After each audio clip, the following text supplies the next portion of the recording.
హైదరాబాద్ స్టేట్గా తెలంగాణ రాష్ట్రం ఉన్నప్పుడు ఆంధ్రప్రదేశ్లో కలవక ముందు తెలంగాణకు మైనర్ ఇరిగేషన్గా పిలువబడే చెరువులే మేజర్ ఇరిగేషన్ అధ్యక్ష. ఈ మైనర్ ఇరిగేషన్ ట్యాంకుల ద్వారానే 15 లక్షల ఎకరాలకు నీరు వచ్చేది. World's first largest major irrigation project Nizam Sagar, ప్రపంచంలోనే మొట్టమొదటి మేజర్ ఇరిగేషన్ ప్రాజెక్ట్ అధ్యక్ష. అది మన నిజాం గారు నిర్మించినారు 18th సెంచరీలో. దాంట్లో ఒక 2,75,000 ఎకరాల నీళ్ళు వచ్చేది.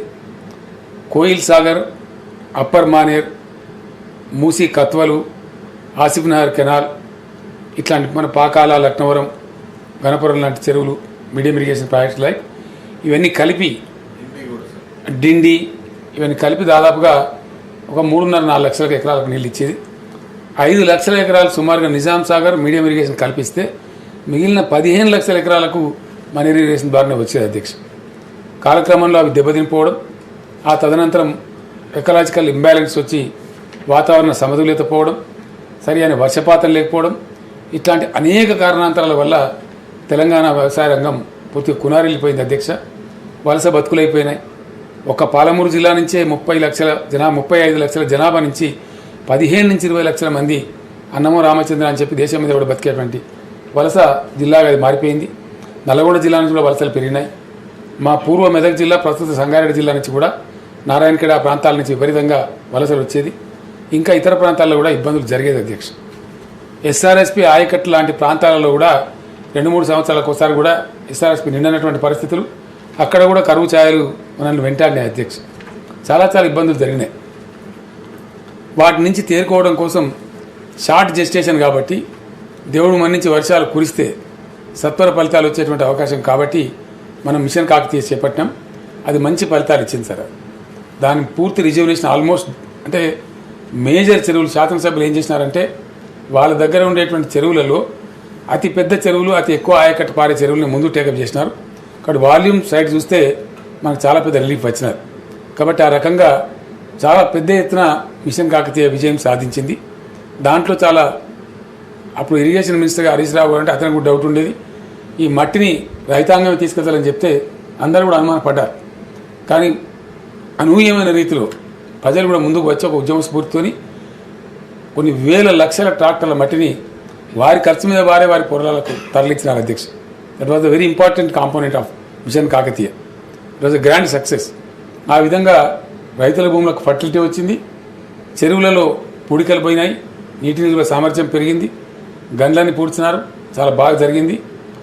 ఈ సంవత్సరం వచ్చిన లాంటి వర్షాలు వస్తే తెలంగాణలో వేల చెరువులు తెగిపోయింది అధ్యక్ష. ఈ సంవత్సరం కురిసిన లాంటి వర్షాలు కురిస్తే ఈసారి అట్లా జరగలేదు. ఎక్కడో 1-2 తెగిపోయింది తప్ప అట్లా బికాస్ ఆఫ్ మిషన్ కాకతీయ చాలా పటిష్టపడ్డాయి. భూగర్భ జలమట్టం కూడా కొంత పెరిగింది మిషన్ కాకతీయ వల్ల. దానికి తోడుగా 100% మనం పాలమూరు జిల్లాలో ఆన్ గోయింగ్ ప్రాజెక్ట్స్ అన్ని కూడా పూర్తి చేసినాం అధ్యక్ష. అది కల్వకుర్తి కావచ్చు, నెట్టెంపాడు కావచ్చు, భీమా కావచ్చు, కోయిల్ సాగర్ కావచ్చు, వీటన్నిటి కూడా వార్ఫుడ్ బేసిస్లో పూర్తి చేసినాం. వాటి కొంత అడిషనల్ కెపాసిటీ కూడా ఏర్పాటు చేసినాం. దెబ్బతిన్నటువంటి రాజోలి బండ డైవర్షన్ స్కీమ్లో థ్యాంక్ యూ, అది ఆపితే మంచిపోతుంది.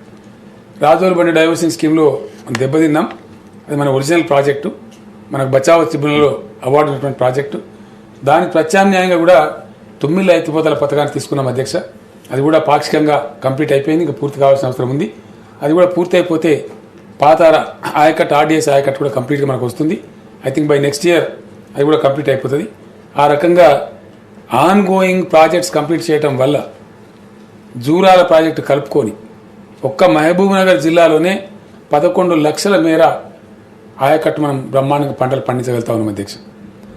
డౌన్ సౌత్ దక్షిణ భాగం వైపు ఉండే పాలమూరు జిల్లా మొత్తం ఈరోజు మనం వెళ్తే కూడా అద్భుతమైన పంట పొలాలతోని కలకల్లాడుతూ ఉంది అధ్యక్ష. ఈ మధ్య ఒకరిద్దరు సుప్రీంకోర్టు జడ్జీలు కూడా గతంలో వెళ్ళిన వాళ్ళు, ఉమామహేశ్వర టెంపుల్కి వెళ్ళిన వాళ్ళు లేదా జోగులాంబ అమ్మవారి టెంపుల్కి వెళ్ళిన వాళ్ళు మళ్ళీ ఈ మధ్య దర్శనానికి వెళ్తే వాళ్ళు నాకు ప్రత్యేకంగా ఫోన్ కూడా చేసి చెప్పినారు అధ్యక్ష. మీరు మాటలు చెప్తానేమో అనుకున్నాం మేము, చంద్రశేఖర్ గారు మేము ప్రత్యక్షంగా పోయినాం. అక్కడ ఒక టిప్ ఎక్కి అంటే ఒక దిబ్బ లాంటిది, చిన్న కొండ లాంటిది కూడా ఎక్కి చూసినాం.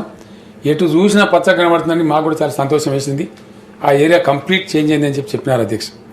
అంటే మనం ఆల్మోస్ట్ నాగర్ కర్నూలు నుంచి కిందికి మొదలు పెట్టుకుంటే చివరికి కృష్ణానది అవతల ఉండేటువంటి గద్వాల నియోజకవర్గం కావచ్చు, మన ఆలంపూర్ కావచ్చు, అదేవిధంగా మన దేవరకద్ర కావచ్చు, మన కొల్లాపూర్ కావచ్చు, చాలా బ్రహ్మాండంగా కింది నియోజకవర్గపర్తి కావచ్చు. ఈ నియోజకవర్గాలన్నీ కూడా ఈరోజు కలకలాడుతూ ఉన్నాయి అధ్యక్ష. పాలమూరు ఎత్తిపోతల పథకం అండర్ వే ఉంది. నేను ఈ మధ్యనే సందర్శించాను. ఇరిగేషన్ అధికారులు కూడా సందర్శించారు. కొత్త సెక్రటరీ గారు కూడా పోయొచ్చారు.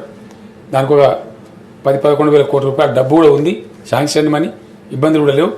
అది కంప్లీట్ అయిపోతే మనం కరలుగానే మొత్తం పాలమూరు కూడా పచ్చబడేటువంటి అవకాశం వస్తుంది అధ్యక్ష. బహుశా 1.5-2 ఇయర్స్లో ఆ ప్రాజెక్టు కూడా కంప్లీట్ అయ్యే ఆస్కారం ఉంటుంది అధ్యక్ష. అదేవిధంగా దాంతోపాటే డిండి కూడా లింక్ అయి ఉంది. తప్పకుండా దానికి కూడా కంప్లీట్గా నీళ్ళు వచ్చేటువంటి ఆస్కారం ఉంటుంది అధ్యక్ష. నేను చాలా సంతోషంగా చెప్పగలిగే ప్రాజెక్టు కాళేశ్వరం ప్రాజెక్టు. మనం గోదావరి స్థూలంగా చెప్పాలంటే ఒక మాట చెప్పాల్సిన అవసరం ఉంది అధ్యక్ష. గౌరవ సభ్యులందరూ కూడా ఇక్కడ కన్ఫ్యూజన్ కూడా లేదు. జరిగింది ఏంటి ఇరిగేషన్ రంగంలో అంటే కారణాలు ఏమన్నా కావచ్చు. మనకు 290 టీఎంసీల పైచిలకు కృష్ణలో అవార్డులో ఉంది అధ్యక్ష. ఒక 20 టీఎంసీ తర్వాత వచ్చింది భీమా గురించి. మిగతా అంతా బచావత్ అవార్డులో ఉంది, మైనర్ మేజర్ కలిపి. అదేవిధంగా ఆనాటి కంబైన్డ్ ఏపీ స్టేట్కు 1480 టీఎంసీలు గోదావరి నదిలో మనకు కేటాయింపు ఉంది. సమైక్య పాలకులు కారణాలు ఏమైనప్పటికీ వివిధ రకాల ప్రాజెక్టులు శాంక్షన్ చేస్తూ వివిధ రకాల జీవోలు విడుదల చేస్తూ ఆదేశాలు ఇచ్చినారు. అందులో భాగంగా వాళ్ళు కేటాయించింది అధ్యక్ష, కొత్తదేమి లేదు. సరే తర్వాత కిరికిరి పెట్టినారు, అది వేరే విషయం. కానీ 950 టీఎంసీలు తెలంగాణ కేటాయిస్తూ వివిధ ప్రాజెక్టులు శాంక్షన్ చేసినారు. వాడికి కొంత డబ్బు కూడా ఇచ్చినారు. వాళ్ళ ఉద్దేశం ఏముండే అంటే తెలంగాణ అవుతుందా మీరు తీసుకుంటారా, అయ్యేది కాదు సచ్చేది కాదు అని అలవోకగా ఇచ్చినారు అధ్యక్ష. కానీ అదే మనకి ఇలా వరం అయి కూర్చుంది. అదే మన వాటా అయింది, మన హక్కు అయింది. ఈరోజు మనం బాధాప్తాగా నీళ్ళు తీసుకోవడానికి అవకాశం ఏర్పడదు. అక్కడ కొంచెం డిప్లొమసీ అవసరం పడి దాన్ని చేసి చాలా చాకచక్యంగా మనం చేయగలిగినాం.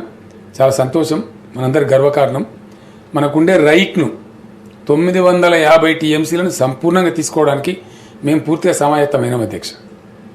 ఎస్ఆర్ఎస్పి, చిన్ననీటి వనరులు, సింగూరు, నిజాం సాగర్ వగైరా వగైరా గోదావరి బేసిన్లో ఉండే ప్రాజెక్టు, కాడెం కావచ్చు, ఇతర కావచ్చు, గోదావరి బేసిన్లో ఉండే ప్రాజెక్టు కాకుండా కాళేశ్వరం ప్రాజెక్టు గతంలో వైఎస్ రాజశేఖర గారు ఉండే టైంలో వారు ప్రాణహిత చేయాలని పెట్టినారు.